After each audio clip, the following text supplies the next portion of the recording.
Hey everybody, hope you're all doing good today. Just driving up to St. Louis today, getting the new Skeeter wrapped today, dropping it off at Vinyl Images up there in St. Louis that does our wraps for Bridgeford Foods. And sort of excited to get that done. Just got back yesterday from Sam Rayburn Open. Got to take all care of that. Got some filming to do for Fish the Moment this week, and then heading out next week for Lake Hartwell for our second Bassmaster Eastern Open. So a lot going on right now. But anyway, driving up to St. Louis, had a few minutes. I wanted to give you guys another story out there. And what I want to talk about today is really I wanted to talk about co-anglers a little bit, specifically just some stories about some nightmares I've had with co-anglers, because it seems like a lot of the subscribers that I have really like these stories from over the years fishing. And I can tell you right now, I've got a lot of stories when it comes to co-anglers, because I figured it up. I fished like something like 500 national tournaments over the past my career, bassmasters, FLW, that type of stuff. And given the fact that most of those tournaments were anywhere between 2 to 4 days long, I probably fished with approaching 2,000 different co-anglers over the course of my career. Definitely around 1,500. So as you can imagine, when you're fishing with that many different people, excuse me, you've run into all different personalities of people. And that's one of the things that fishing professionally has allowed me to do. It's allowed me to meet a lot of different people, and sort of like it's almost like you can sort of like become like a third party observer of human behavior and personality, because you fish with so many different people and you get to spend a lot of time with them in the boat. So anyway, what I sort of wanted to do this, I wanted to go over 2 or 3 of the really nightmare scenarios that I've had with co-anglers. Makes for an interesting story. But before I get into that, I want to say that out of all the co-anglers I've fished with, I'm going to say that at least 95% of them out there were great. I mean, they great guys, and women too. I've drawn women, just great people. Everything just went super. It was a great experience all the way around. 95% of them. And normally what happens when you have a good co-angler experience, for both people, for the pro and for the co-angler both, that person, the co-angler, is out there to learn. And if you have a co-angler out there that wants to learn and absorb as much information, which in my opinion, that's what the co-angler program is for, it's going to be a great experience. Because when a co-angler gets out there and he basically, excuse me, lets the pro know that, hey, I'm not out here to set the world on fire or to compete against you. I'm out here to learn everything I can to become a better angler. I know that the money that they invest in the tournament, it'll come back to them 100 times over in the future by that. And when I have somebody that tells me that, I'll go out of my way to teach them and to share information with them. But and usually those are the co-anglers that do the best. The ones that I don't even know. That I fished with 5 different co-anglers over the years that have won the tournament fishing with me. And every single one of those co-anglers, I didn't even know they were back there. They were like casting off the back of the boat most of the day, fishing their own deal, wind up winning the tournament. But what I want to talk about a little bit today is the 3 to 5% that are not like that. That they get out, they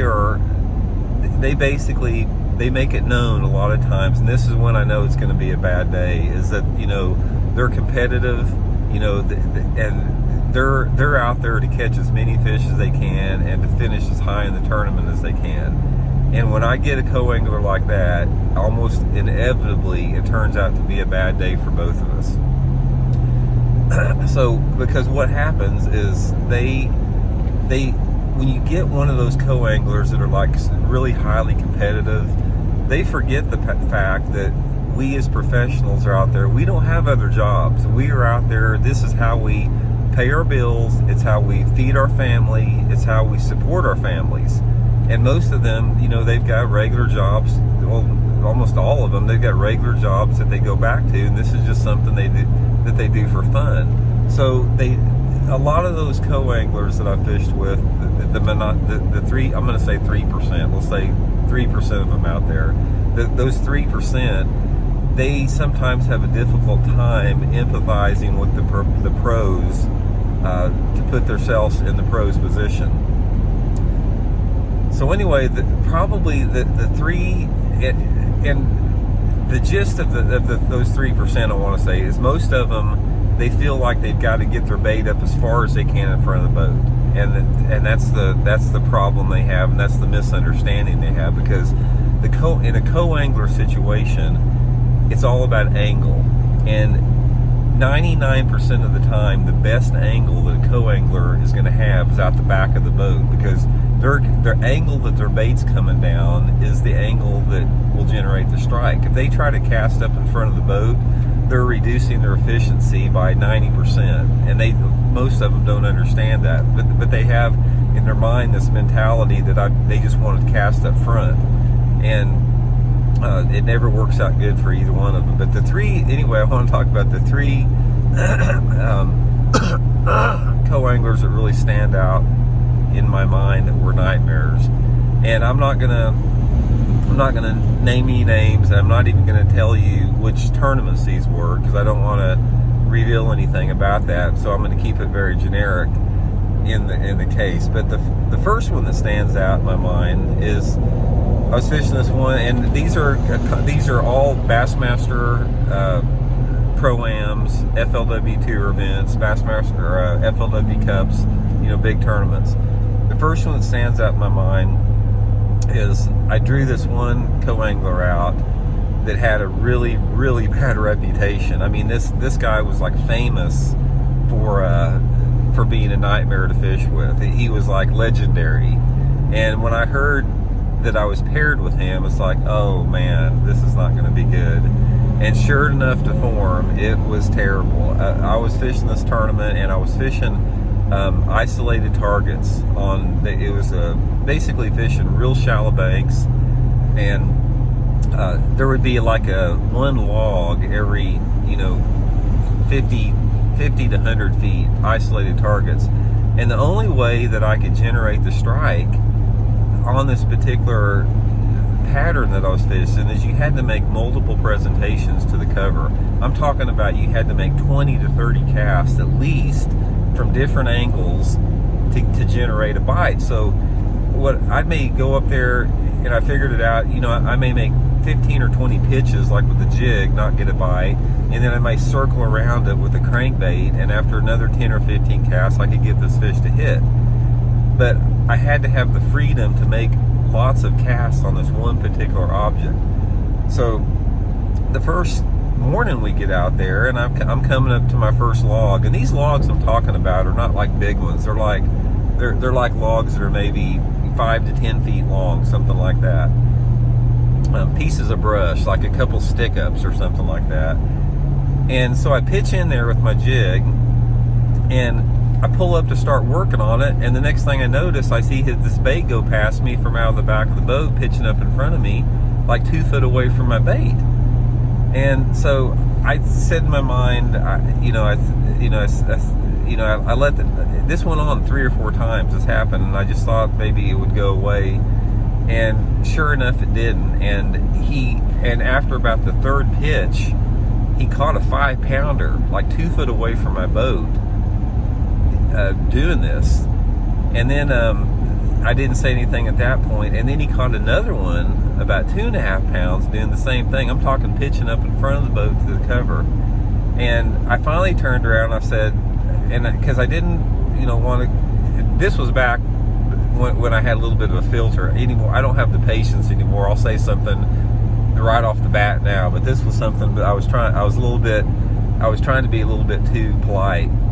So after he caught those 2 good ones, and this was a tough tournament, I said, man, I said, look, I don't mind that you fish this cover. I said, but let me fish it out first. Just let me make my casts that I need to cast. And I explained to him about the multiple presentations, and I said, just let me fish it, and then after I'm done with it, you can fish it, as long as you want. So he goes, okay, sorry about that. He was like sort of apologetic about it. And after about probably 5 more minutes, he started doing it again. And at that point with it, I didn't even say anything else. I just did the best that I could to like position the boat where he simply couldn't cast. I just sort of neutralized him and cut him off a little bit, because and what happened in this particular deal, and this is what happens when you have an aggressive co-angler, it throws your pace off. And not only it throws your pace off, but it distracts you and it takes you away from your focus. So now what happened, instead of me getting out there and really focusing on catching these fish and position the boat, every single cast that I was making with this guy, all I was thinking about was him in the back of the boat. I was having to play defense on my own structure that I'd found in practice. And that's no way to fish. And as it turned out, I really thought I was going to do great in that particular tournament. And that first day, I just got spun out. And, I only caught, I think, 2 or 3 fish. He wound up, he was like in second place after that first day, fishing out of the back, after, just catching those 2 fish. But, just that particular, situation was not good.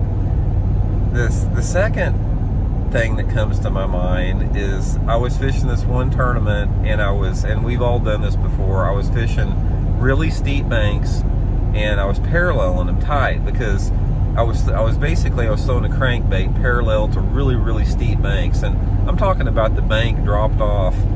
If you were 5 foot away from the bank, you were in 10 foot of water.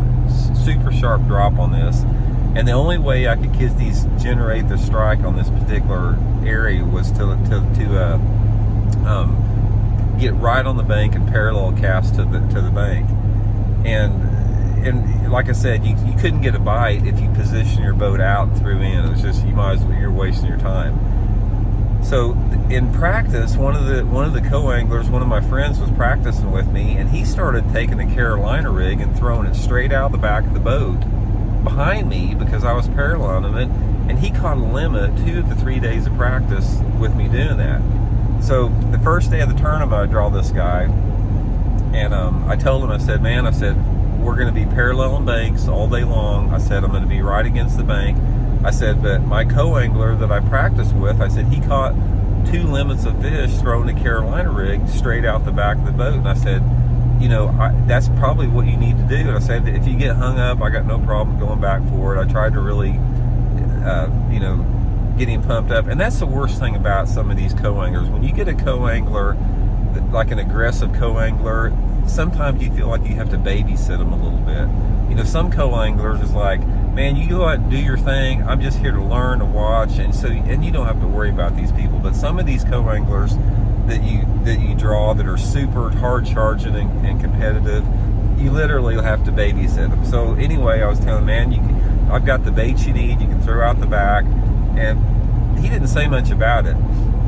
We got out there the next morning of the tournament, and I get on the bank and I start paralleling, and he makes, I don't know, half a dozen casts or so, and I'm just focusing on what I'm doing, and then I don't hear anything out of him.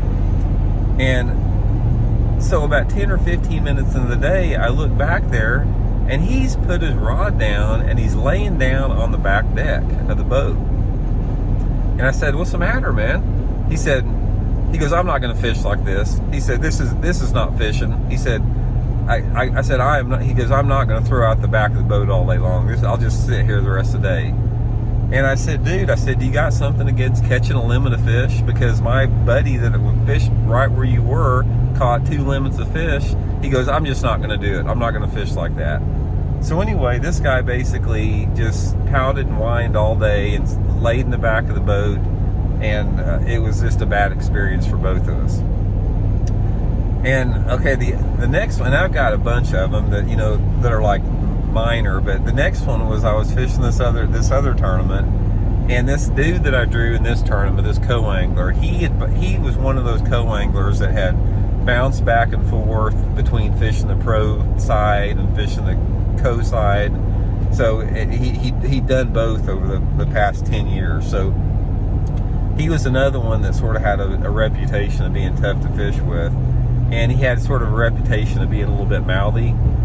So anyway, I drew him in this one tournament, and I sort of knew what to expect. And he was one of those guys, I'm sure some people have seen him, you could just tell he was a hothead. And which I don't get along with those people at all. When I draw somebody like that, it's usually not good for them anyway. So anyway, we get out there, and you know, I'm fishing steep banks, but the banks are like there's some irregular features, outcroppings, or occasional wood. It was typical, just bank fishing, just mixed cover type stuff. And you know, I was doing a lot of pitching and flipping, on this particular cover. So anyway, he gets out there, and we get out there and start fishing, and I start catching them pretty good. You know, they're biting pretty good, and it's not like I'm fishing targets. It's like you could catch them anywhere along the bank. It was sort of a steep, bluffy type bank, big rock on it, so you could get bit about anywhere on there. But anyway, he got it in his mind that this is just not how we needed to be fishing. It's like, he thought that basically we needed to be out dragging a Carolina rig way out off main lake points. And so I started catching them good, and I'm culling, and I catch one about 6 pounds, and I've got the flow going. I've got a good bag going. It's 10 o'clock in the morning, and I've already got like a top 10 bag in the boat, catching them good. And he can't get a bite. And I think he lost one or two or something like that. And he just started the rest of the day just basically whining and griping and complaining all day long about the pattern I was fishing. And he made even some comment about that he was, if we didn't start getting into some area where he could catch some fish, that he was gonna file a complaint to the tournament director because he didn't feel like the way that I was fishing, it was like handicapping him, and just basically whining and moaning and complaining all day long for no reason at all. But fortunately, in that particular tournament, I caught a limit early, so I was relaxed a little bit to do that. So he was another one that he normally in something like that I would go out of my way to help them catch fish, particularly if I caught a good limit. But just with his attitude and his whining and his passive aggressive attitude, I just didn't have any need to want to help him at all. But anyway, like I said, those are three that stand out to me. But overall, I guess my point in this particular thing, here's the message I want to leave with everybody, is for the people out there that are co-anglers. If you go into the co-angler experience and you right off the bat, if you put your pro partner at ease and say, man, I'm out here to learn. I said I want to observe. I'd love to pick your brain if it doesn't bother you too much in your focus, and I'll just stay out of your way and do whatever, and you just do your deal. I'm not going to interfere with you. I'm telling you right now, if you get a co-angler that says that, I will bend over backwards, and every pro I know will do the same to try to help you out and make it a great experience. But if you're one of those 3% or somebody, or those 3% that come out there and you let them know right off the bat, man, I'm competitive and I'm sitting good in the points or whatever like that, and I've got to catch them, what that does is that immediately tenses up your pro partner. It puts your pro partner on a defensive right off the bat, and your pro is not going to want to do anything to help that particular person, because you're basically taken away from their ability to perform at their top level in the tournament. And that's not what the co-angler program is about. If you want to compete and you're a hard charging type guy, that's fine. I mean, that's no problem at all. But don't do it on the co-angler side. Get on the pro side. Put your money up and fish as a pro. That's the big difference on it. And but what happens for the pro in that situation is, like I said, it becomes a major distraction. It's difficult enough to catch fish. When we get out there in tournaments, you got bills on your mind at home that are waiting. You got your mortgage payments. You got your family you're taking care of.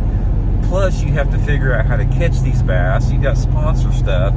You got enough on your plate mentally. You don't need to be worrying about some dude up there that's going to be casting in front of the boat all day long, or pitching up on your piece of cover while you're retying your bait. So, the best thing that I've ever seen is, like I said, when they went to observers. The last year I fished FLW, it was just an observer program, and the same with the Elite Series. It's an observer program, and that's really the only way to have a Pro-Am tournament. That's absolutely the best format for it.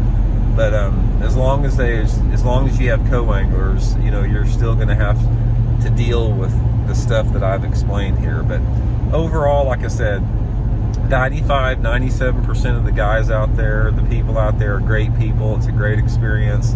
But if you fish as long as I have, you're going to run into those 3% that just make it no fun at all. So anyway, just wanted to share that with y'all. Like I said, appreciate everybody subscribing to the channel. If you haven't subscribed, please do so. Also, please subscribe to the Fish the Moment channel I'm working with Johnny Schultz on. We're putting out a bunch of good content.